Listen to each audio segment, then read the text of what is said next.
Hello and welcome to The Globe. My name is Pearl Shongwe. Khotsong Mraro Gurula, and my name is Mpho Tsedu, and thank you for joining us to our top stories now here at home or rather abroad. On the continent, Zimbabwean's President Emmerson Mnangagwa says he will not allow a cowardly act to get in the way as the country moves towards elections at the end of July.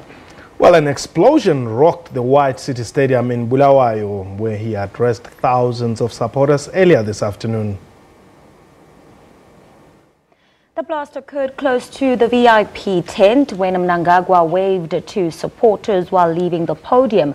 Both Vice Presidents Constantino Chiwenga, his wife Kembo Mohadi, a minister and journalist sustained injuries in the blast. Now, Mnangagwa has visited a hospital to check on the injured. The Zimbabwean president took power in November 2017 after long-time leader Robert Mugabe stepped down following a military intervention.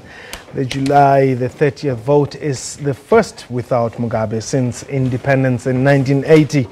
In an interview broadcast after the explosion on national broadcaster SABC, the president said he did not think those responsible came from Bulawayo. And the chairman of the party, Comrade Opamshinguri, has been injured, and Mrs. Chiwenga also has been injured. The Deputy Speaker of Parliament also, she's been injured, and a few other colleagues, like the Commissioner, also been injured. But I hear that the injuries are quite minor, except the ones that I just mentioned. So evil people continue existing despite the beautiful rally ahead? Yes, I don't think the evil people are part of Bulawayo. The evil people must come from elsewhere. The people of Bulawayo were so happy to see me, and I was so happy to see them. So you're not pointing fingers? No, the people of Bulawayo, no, I love them, they love me. Who could be behind this nefarious? People outside Bulawayo. Outside Bulawayo, I can assure you. These are my normal enemies. And the attempts have been so many. This is not the first attempt on my life. It doesn't, to me, it's normal. I've been used to these attempts. 6 times my office was broken in. A cyanide was put on my home offices to threaten me so many times. So I'll continue. Now, for more on the situation in Zimbabwe, I'm now joined in studio by Tino Mombe from the Zimbabwe Exiles Forum. Tino, it was shocking. Yes, of course, it has come quite as a shock to all of us, but not really shocked in a way. We always knew that the president had quite a number of enemies within ZANU-PF. He has been, there's been attempts on his life over the previous years. And I think they would strike at each and every opportune time that they would see fit. And it is up to the president to make sure that he makes his security more stringent. But why is it important for him to then say, I do not think it's the people of Bulawayo? Are we getting Gukurahundi elements into today's blast here or what? Well, the most critical point that he's trying to put forward is that this is not because of the assumed enmity between himself and the people of Matabeleland.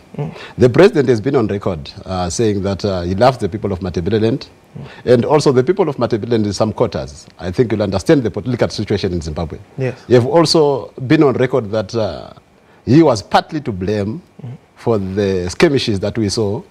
Some others would want to call it a genocide against the Ndebele people. Yes. So the occasion and its place in history then might want to suggest that there are few elements within Matabeleland that might want to revenge on the president's life. But I wouldn't want to think that way. I think the people of Zimbabwe are generally peaceful people. We are people that would not go to such extent.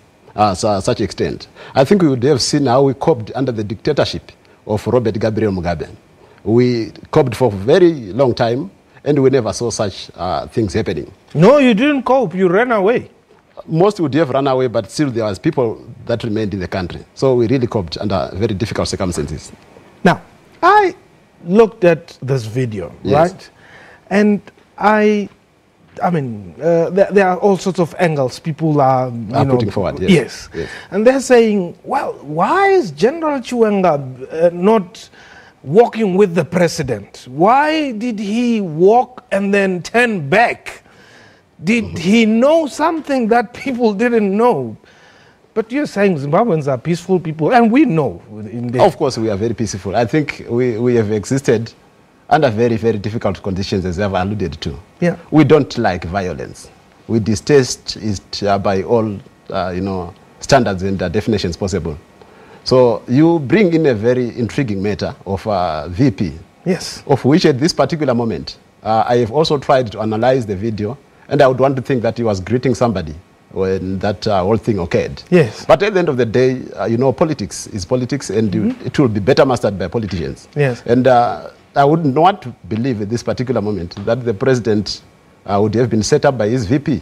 That will really cause a lot of anarchy and disharmony, as well as despondence among the echelons of power. But what we would want to believe at this particular moment is that within the security set up within the country, there are problems, and those problems have been there for quite a long time. Yes. I think I would also want to take you back to the event that happened in November, yes, where we saw people in the army coming together to depose President Robert Mugabe. Yes. And there were elements within the security services that felt that it was not proper for a president to be ousted in that particular format. Yes. So there are so many angles that you can read into, intra-party violence, yes, or political infighting, or probably the G40 element. Yes. It's far and wide. But at the end of the day, we as Zimbabweans, we do not want such kind of X to occur.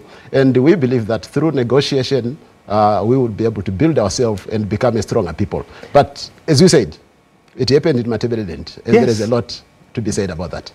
And I mean, look, the analogies are too many. Others are saying, no, this may have been a staged thing.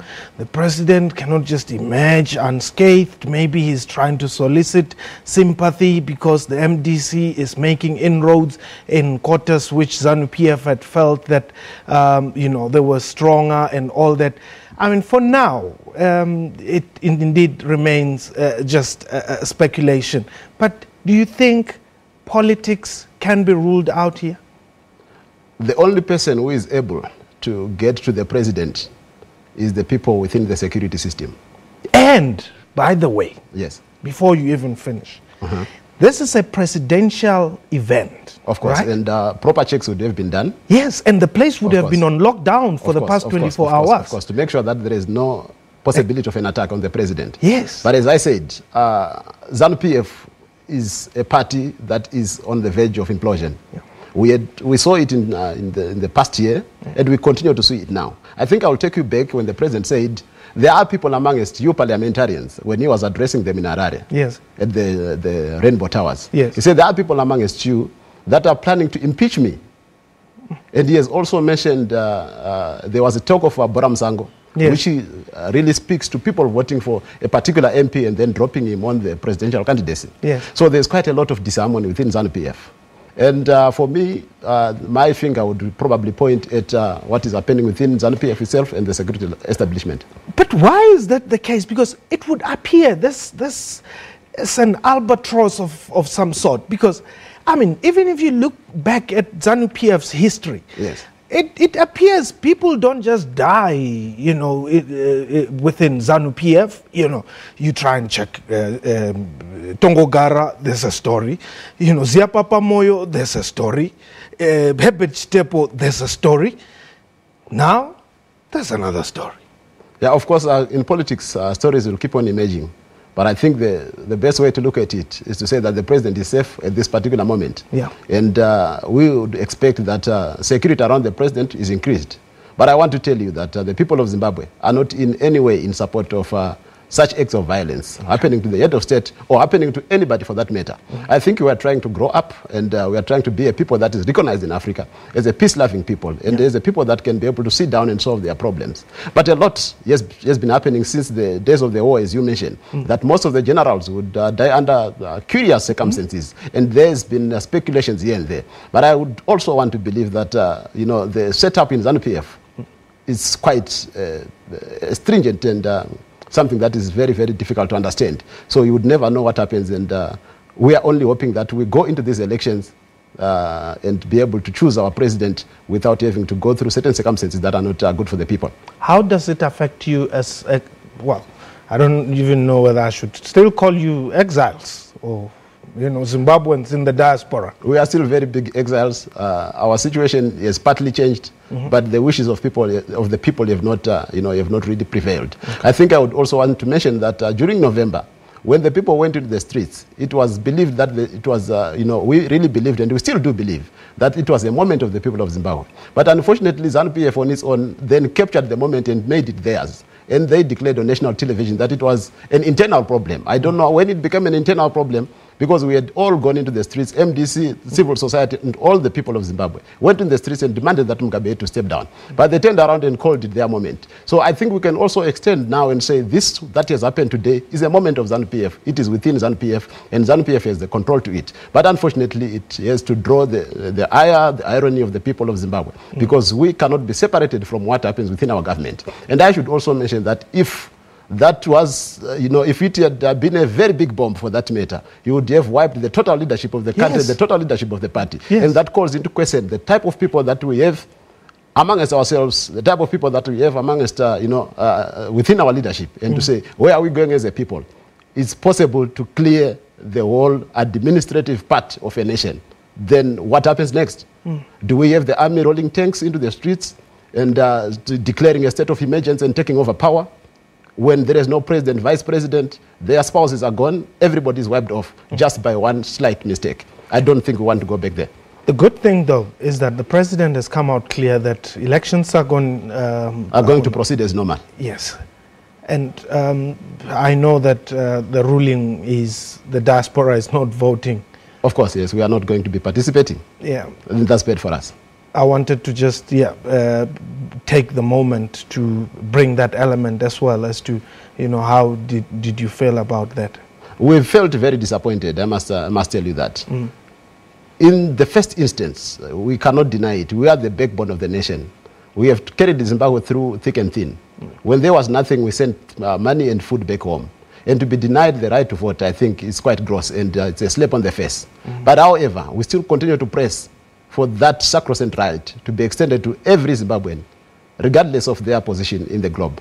We want that to happen, and unfortunately, Mnangagwa's administration, or President Mnangagwa's administration, has not been forthcoming, because he said the voice of the people is the voice of God, and we are the people. We had claimed the rights that reside within the Constitution, that we are given the opportunity to cast our vote and choose our leader. It does not really matter who emerges as the winner, but who wins the election must be the clear choice of the people. And there are so many issues at the end. We look at issues around ZEC, that they've collected data, biometric data, they've got people's faces, they've got people's addresses, they've got people's ID numbers. But when they put out a voter's roll, some of those things like addresses and faces are missing. We ask ourselves, where are those particular, or is that particular information? We want to go into a free, fair and credible election, and an election that will provide an outright winner. We will be able then to put up a proper government that will save the people of Zimbabwe. Does this explosion put into question the credibility of the process towards elections? No, the credibility of the process towards elections has already been dented. It has been dented by the unwillingness of the Zimbabwe Electoral Commission to implement or to administer reforms that were agreed upon according to the Constitution. As I have said, the voters' roll is in a mess. As I have said, political parties had to struggle to get the voters' roll. Yes. And we are told that it's not yet the final version, and we are 30 days before election. That on its own discredits the process. But we should not be left to stand in limbo because of a ZANU-PF event, an event that has happened within them, and they know probably amongst themselves. The president has said there are people that have tried to assassinate him, and they continue to do so. So the whole country should never be, to be brought into limbo because of that particular event, unfortunately.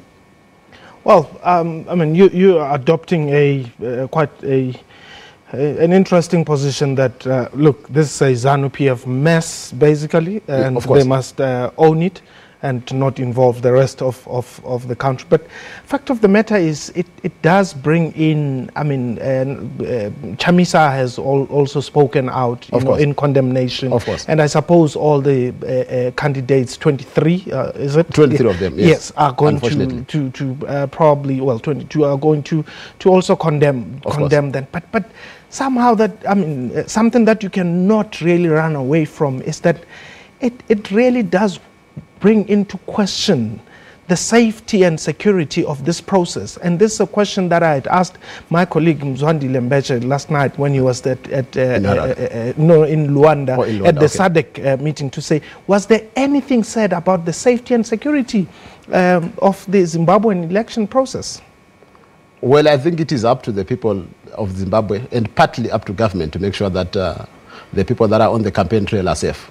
And also, the only problem that I see arising out of this is that people might be demoralized and might not want to go to the rallies, especially those ZANU-PF rallies, for the government rallies, because if they cannot be guaranteed of their safety, then obviously they might withdraw. So I do not know to what extent this will dent the election process. But if there is no state of emergency and things continue to flow as normal, the election processes will be affected by the issues at ZEC, not by the issues at that particular, rallies. Well, so you do not believe that this will dampen the spirit of the opposition in any way, to say, like you're saying, perhaps we should not be going to these rallies, they are not safe, regardless of whether this is ZANU-PF or MDC or whichever party? Yeah, we have always known that, as you go into campaigns, there might be, there might be people here and there. That's why all politicians are supposed to have people that look after them and that guard them. So to say then that the people are dampened because something has happened, and we would normally expect such a thing to happen, but, at the end of the day, we know where we are coming from. I think the events of November 2018 provide a benchmark as to where do we go as a nation. We are smarting from a transition that the educated have called a coup, and the normal men in the streets of Zimbabwe have called an uprising against the tyranny. So looking at all those perspectives, I think we would find that it is quite possible that there might be somebody somewhere who might want to take away the president, the life of the president of the nation, or the VPs for that matter. Does this not affect you as, and this is a question which I think you did not respond to, does this not affect you as the diaspora? Well, what we want is peace. Wherever there is violence, then we are affected. Because at the end of the day, people lose their lives. At the end of the day, people are taken into hospitals. That should never be the case. We want the opportunity for Zimbabweans to choose their leaders freely, fairly, and credibly. So we are affected because at the end of the day, it's our people that are being massacred. And if they are being massacred in the name of politicians, then that's quite unfortunate. Politicians must always put their houses in order. It must always follow the letter to the spirit and the letter of it. Has President RG spoken on the matter? The last time I heard about President RG was probably in some medical facility. That is what we have on social media. I cannot really verify that, but we have not yet a proper or a statement regards his health or a statement regards the events that have just occurred in Bulawayo. His associate? Is also I've read a statement from Jonathan Moyo on Twitter, and Jonathan Moyo says, well, we are coming from an era where people took the tanks into the streets. So we should never be surprised when somebody throws a grenade into that VIP area. So he equates the explosion to the more rolling of the tanks on the street. So to him, I think it's all what happened to the left side might as well happen to the right side. So he sees no bad thing there. Tino Mombe. Thank you very much. Good. Well, that was Tino Mombe from the Zimbabwe Exiles Forum, now going on with our news to Ethiopia.